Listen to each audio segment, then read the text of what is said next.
Salam sejahtera bagi kita semua. Nama saya Reski Perdana. Di kuliah Bisnis Ekonomi kali ini, saya ingin mempresentasikan perbandingan tentang aktualisasi ekonomi mikro antara Pasar Legi Surakarta sebagai pasar tradisional dan Toserba Luwes Surakarta sebagai pasar modern.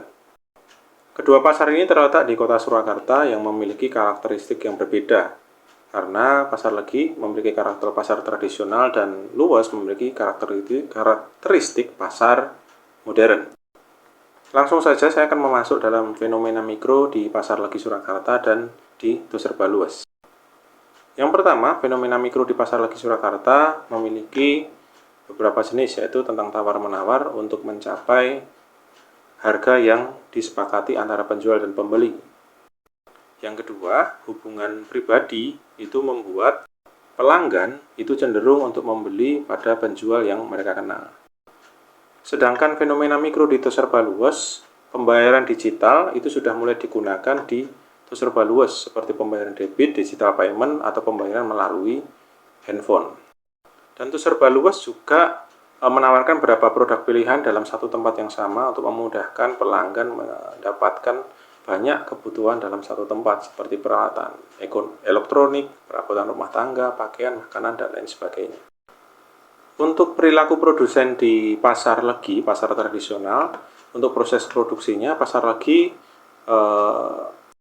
memiliki cara produksi yang sudah terusi selama bertahun-tahun, dan seringkali proses produksi mereka dihasilkan dari warisan dari generasi yang sebelumnya.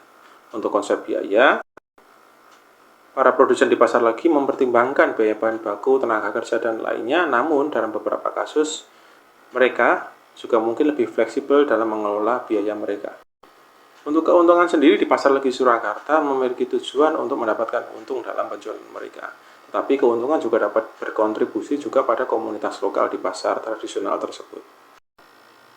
Untuk fungsi produksi, mereka tetap memiliki perhitungan tentang HPP dan bagaimana cara harga jual mereka. Tetapi mereka tidak sangat sistematis dalam menghitungkan mereka.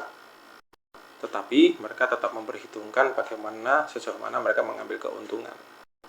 Untuk konsep penurunan hukum pengurangan hasil itu juga berlaku di Pasar Legi ini. Mereka sangat memperhitungkan sekali untuk penambahan faktor produksi tertentu. Oleh karena itu, mereka berusaha mencapai keseimbangan yang baik untuk penggunaan sumber daya.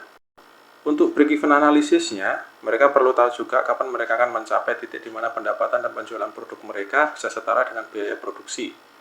Karena ini penting untuk menentukan apakah bisnis itu bisa berjalan atau tidak bertahan. Untuk perilaku biaya sendiri, mereka mungkin mencoba untuk mengendalikan biaya produksi dengan cermat untuk bisa memaksimalkan keuntungan mereka, sehingga mereka terlibat langsung dalam produksi supaya dapat mengelola biaya dengan baik. Untuk perilaku produsen di Toserba Luwes memiliki vendor atau supplier dari berbagai macam sumber, karena Luwes memiliki berbagai macam produk. Untuk konsep biaya, Toserba Luwes memperhatikan konsepnya dengan cermat, dikarenakan ada banyak hal operasional yang menyangkut pembiayaan penyimpanan, tenaga kerja, tempat operasional toko, pemasaran, dan lain sebagainya yang harus diperhitungkan. Keuntungan juga merupakan motivasi utama bagi Toserba Luwes. Keuntungan juga dapat ditingkatkan dengan menjaga efisiensi operasional demi mengelola persediaan dengan baik dan menerapkan strategi pemasaran yang efektif.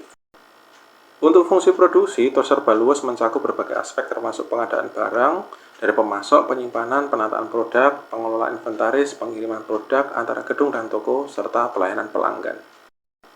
Untuk hukum penurunan hasil mungkin berlaku di Toserba Luwes. Ini berarti ketika produksi atau peningkatan stok dilakukan dalam jumlah yang terus meningkat, pada satu titik tambahan unit produksi atau persediaan mungkin tidak memberikan keuntungan yang sama lagi.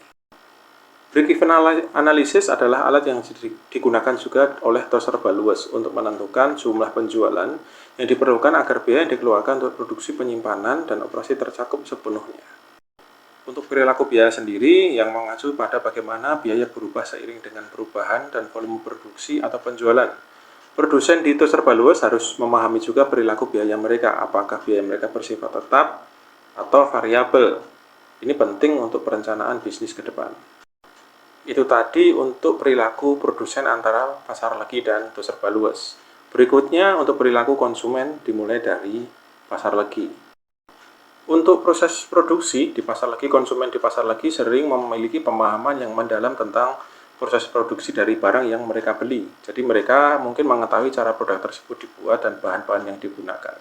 Untuk konsep biaya, mereka cenderung mencari produk dengan harga yang sesuai dengan anggaran mereka dan mungkin lebih memperhatikan nilai-nilai yang mereka terima. Konsumen di pasar legi juga mempertimbangkan manfaat atau keuntungan yang mereka peroleh di produk yang mereka beli. Keuntungan ini bisa mencakup kualitas produk, kemampuan produk untuk memenuhi kebutuhan mereka, dan lain sebagainya. Untuk fungsi produk sendiri, konsumen di pasar lagi memiliki pemahaman tentang asal-usul produksi. Mereka juga dapat menilai produk berdasarkan kualitas, keaslian, dan cara produk tersebut diproduksi.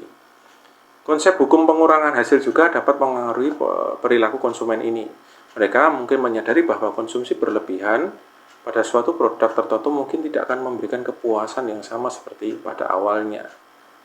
Untuk break-even analysis, meskipun konsumen tidak melakukan analisis titik impas secara formal kepada produsen, mereka saling mempertimbangkan apakah pembelian suatu produk akan memberikan nilai yang sebanding dengan uang yang mereka keluarkan.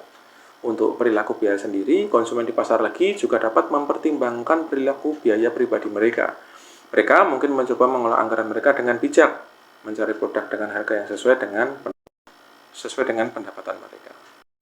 Sedangkan perilaku konsumen untuk tos serba luas, proses produksinya dalam konsumen tos serba luas tidak terlalu memperhatikan proses produksi secara langsung. Mereka hanya lebih fokus pada ketersediaan produk saja. Dan untuk konsep biaya, konsumen seringkali memperhatikan harga produk dan mencari penawaran terbaik. Mereka membandingkan harga antara satu merek dengan merek yang lain. Untuk keuntungan sendiri, konsumen tersebar luas mencari keuntungan dalam bentuk kenyamanan, pilihan produk yang beragam, dan pengalaman belanja yang menyenangkan di tempat tersebut. Untuk fungsi produksi, biasanya mereka bukan menjadi perhatian utama konsumen. Mereka lebih peduli dengan produk yang tersedia dan sejauh mana produk itu menjadi faktor utama pemenuhan kebutuhan bagi konsumen. Hukum pengurangan hasil umumnya tidak berpengaruh langsung pada perilaku konsumen, karena konsumen tidak terlibat dalam proses produksi. Dan untuk break-even analysis adalah alat yang digunakan untuk produsen untuk menentukan harga dan volume penjualan, sehingga konsumen ini tidak terlibat langsung di dalam analisis ini. Dan untuk perilaku biaya adalah perhatian produsen dan manajer yang berfokus pada pengendalian biaya produksi.